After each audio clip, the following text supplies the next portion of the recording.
At the time, Hughes was still the Poet Laureate of England. He has since passed away.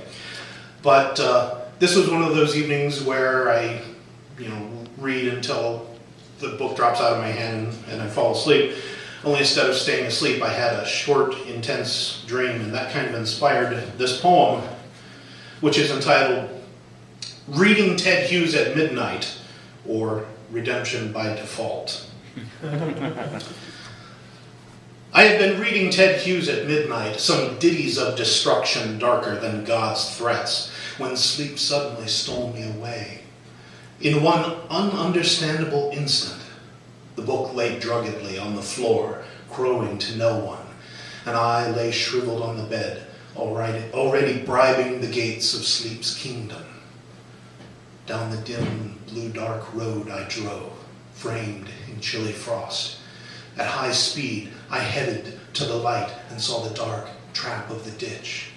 Though quickly petrifying, I was able to wrench the wheel, but the new direction was starker.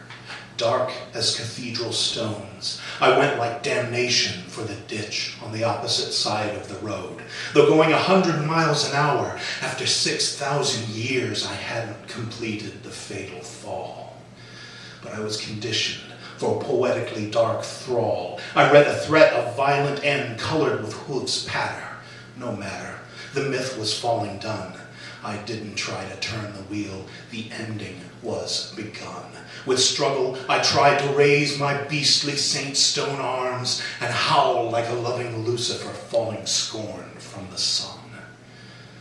When the stone of sleep rolled away from the mouth of my eye's cave, I saw that a mere 10 minutes had dropped from the clock.